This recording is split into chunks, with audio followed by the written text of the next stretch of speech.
আসসালামু আলাইকুম ভিউয়ার্স, আশা করি সবাই ভালো আছেন। আজকে আমি কথা বলবো যে ডায়াবেটিস কি, ডায়াবেটিস কেন হয় এবং ডায়াবেটিসের লক্ষণ। তো চলুন বেশি কথা না বলে ভিডিওটা শুরু করে দিই।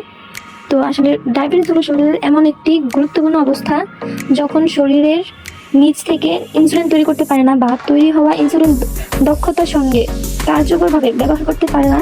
এর ফলে রক্তের শর্করা বা গ্লুকোজের মাত্রা স্বাভাবিকের চেয়ে বেশি হয়ে যায়।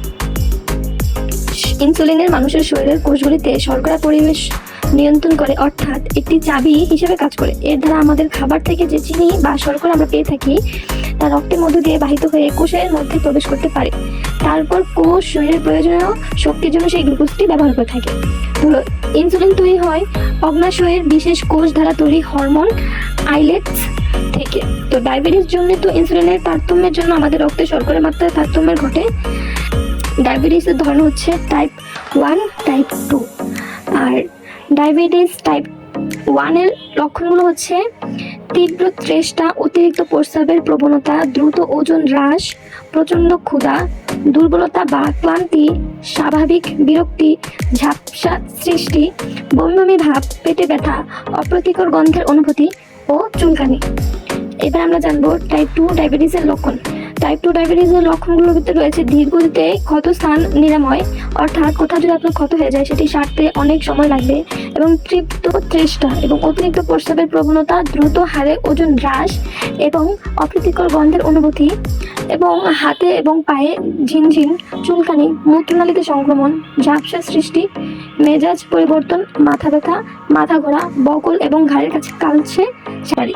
তো চলুন দেখে নিই নিরাময়ের জন্য আমরা কি আসলে করতে পারি।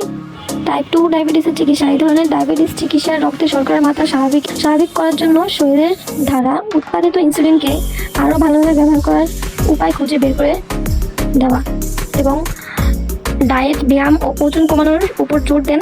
তবে রক্তে শর্করার মাত্রা বেশি হলে শরীরে ইনসুলিন ব্যবহার করতে হবে অবশ্যই। এবং ডায়াবেটিসে কি কি খাবেন না সেটাও আমি বলে দেবো, অবশ্যই মেনে চলার চেষ্টা করবেন। ডায়াবেটিসে কখনোই শরীরের প্রয়োজনের অতিরিক্ত খাওয়া চলবে না। বিশেষত যেসব খাদ্য বা পানীয়তে শর্করার পরিমাণ বেশি থাকে সেসব বর্জন করতে হবে। কাঁচা লবণ খাওয়া এড়াতে হবে, অবশ্যই এটা আপনারা কাঁচা লবণ খাবেন না। বেশি ভাজা ও তৈলাক্ত খাবার এড়িয়ে যেতে হবে। অতিরিক্ত চা বা কফি খাবেন না। ফ্যাটযুক্ত দুধ বা দুগ্ধজাত খাবার বর্জন করতে হবে। আলু, ভাত, কলা, গাজরে শর্করা বেশি থাকে, সুতরাং এই খাবারগুলি নির্ণয় করতে হবে।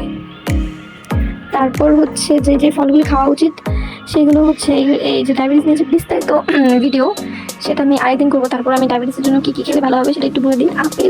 আপেল, পেঁপে, অ্যাভোকাডো, বেল জাতীয় ফল, কামরাঙ্গা, নাশপাতি, কমলা, এইসব খেলে আমি আশা করি যে আপনাদের ডায়াবেটিসটা কিছুটা হলেও নিয়ন্ত্রণে থাকবে। এবং অবশ্যই ব্যায়াম করার চেষ্টা করবেন, রেগুলার ব্যায়াম এবং ঘুম ঠিক রাখার চেষ্টা করবেন যেন ডায়াবেটিসটা নিয়ন্ত্রণে থাকে। আর ফুল ভিডিওটা দেখার জন্য ধন্যবাদ সবাইকে। আসসালামু আলাইকুম।